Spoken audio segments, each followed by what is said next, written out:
We are talking boxing, obviously Thursday, 12 noon onwards, with the diminutive but extremely powerful Spencer Oliver. Before that, we'll talk boxing now, because everywhere I go, many people say to me, Fury, Usyk, Fury, Usyk. Do we know where it is? So Frank Warren, who is a regular contributor to this show and a good chum of ours. Frank is the promoter of Tyson here in the UK, and Frank joins us live. Mr. Warren, good afternoon to you. Good afternoon, Jim. Good afternoon, Simon. How are you? Good, Frank. Good. Frank, good to speak. Are you over the disappointment of those VAR decisions in the Arsenal game? I was there. I mean, it's just outrageous. I mean, what is the point of it all? You know, shut up, you whining Arsenal fan. I am a whining Arsenal. I'll tell you, that guy should be fired. What is the point? You've got one job to do. Well, he has been stood down. You won't be surprised to learn, Frank. Stood down. They want to stand him in the corner. Then they're down to Specsavers. Okay. Frank, thank you for that. Lee Mason, if you're listening, Frank's a fan. Now, Frank, we know the when, okay? April 29. We know Tyson will go in against Oleksandr Usyk, but we don't know the where. At last, you're about to tell me. No, not quite, Jim. But yeah. Jim, I've got you on tenterhooks still. No, I know I keep saying we are very, very close to getting this done. Very, very close. And these people are coming in tomorrow, and I'm hoping we're going to get some news for everybody. So we're close to getting it done. Frank, we can give the people more than that, can't we? I mean, we can discount Saudi Arabia for a variety of reasons. We're looking at Wembley Stadium. Is Wembley Stadium favourite? I've got to be honest, mate. We have until we sit down. We've had lots of obviously Zoom calls and talking over the phone and so forth. But tomorrow we're going to sort of meet up.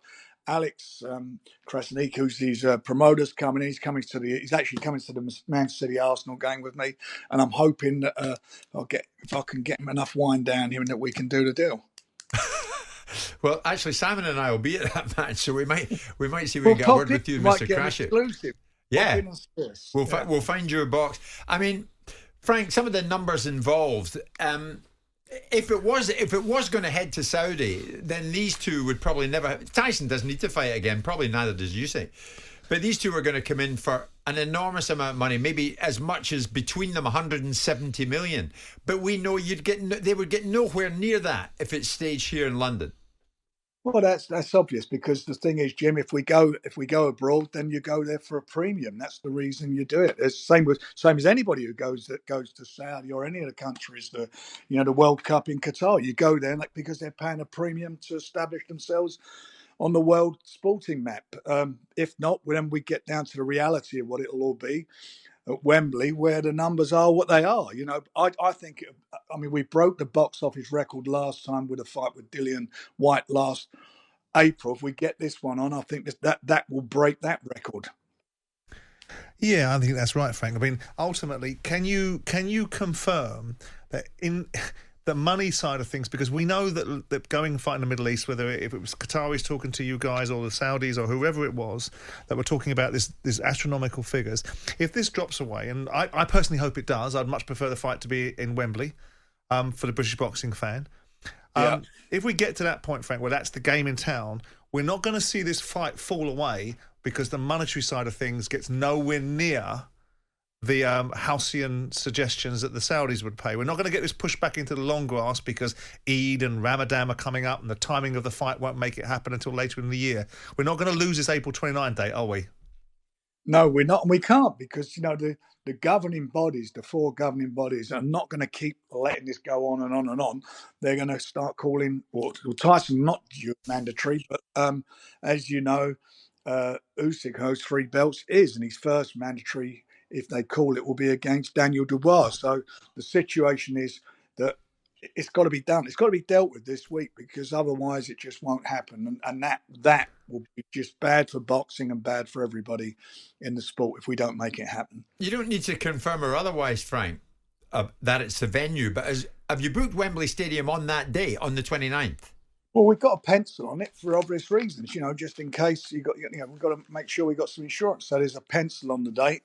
In a perverse way, I would like to see it at Wembley, because I'd like to see all the records broken, obviously see the fight in the UK.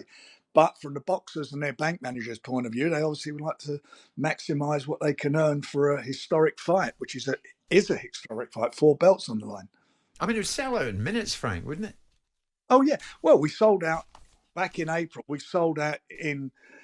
What I think we had when we announced the fight. Ticketmaster had, I think it was over 400,000 inquiries in the first day for the tickets. And this is a much bigger fight. Yeah. The real. What would you anticipate, Frank, that a pay-per-view deal would do on this basis? How many numbers do you think you'd do on pay-per-view? I think it's well in excess of 1 million buys, 1.5 million maybe. It's just a big fight. Everybody, it's not like we've got to go and sell Usyk. He's beaten Joshua twice. The public know who he is. The boxing public know again. And the situation is that as far as hello, yeah, we're here, Frank. Yeah, we got you, Frank. I thought, and the boxing public know he is. So it's not a tough sell at all. I mean, as you say, everybody's talking about it. 2 undefeated fighters, got great pedigree to both of them, and it's got all the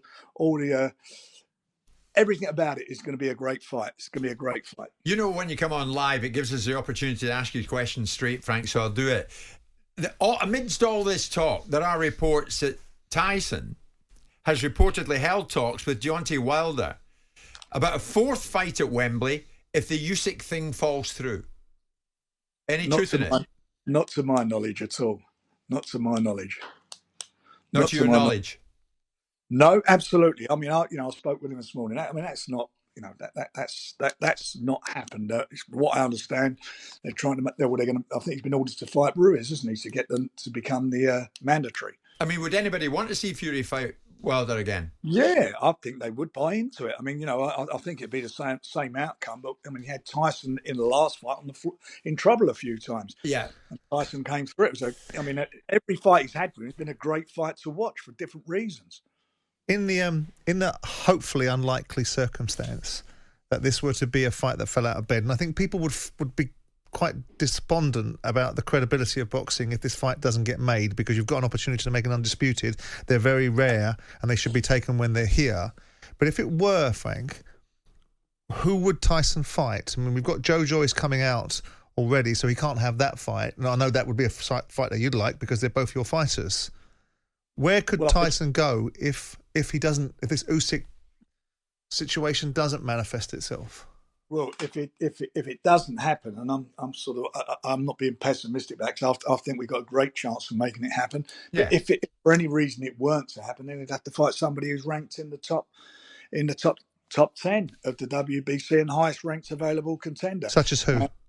Well, the highest ranked guy is, believe it or not, is Wilder, but Wilder's got to fight Ruiz. Yeah, but it's there's a number of fights that can be made. But I mean, I don't want to go into too much about that because I don't think we're going to go in that direction. No.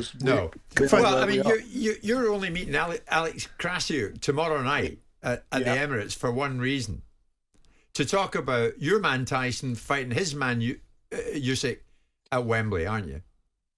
Well, no, we're meeting him to get the fight, to get the various scenarios, agreement on the various scenarios to make it happen.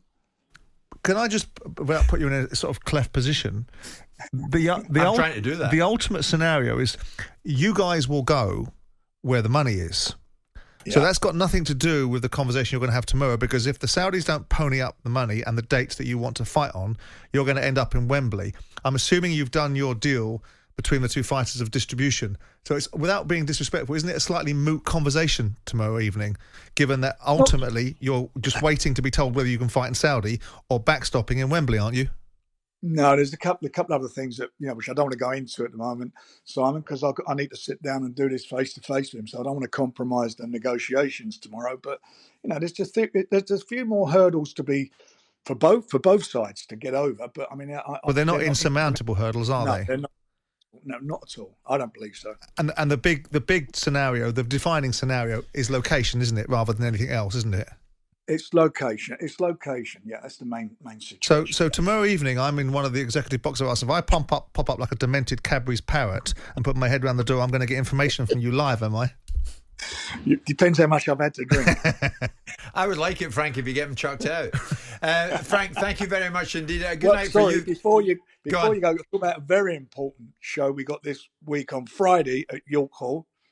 Another heavyweight, young up-and-coming heavyweight, 10-0 David Adelaide, fighting for his first title against another undefeated fighter who's 10-0 from the Ukraine, Dmitry Bezos. So that's a great show. Mark Chamberlain's on there, and our young stars, Henry Turner and the real, I think, one of the fights of the future, Royston Barney Smith. So York Hall, that's the place to be. Forget about Wembley, be at York Hall on There you go. You never miss an opportunity, Frank. You should think about boxing promotion as a career. Seriously. I might give it a go. Excellent. Frank Warren with us this lunchtime, and we will find where Frank is at the Emirates tomorrow night, and we will look for him. We will seek him out. We will find him, and we'll get the answer.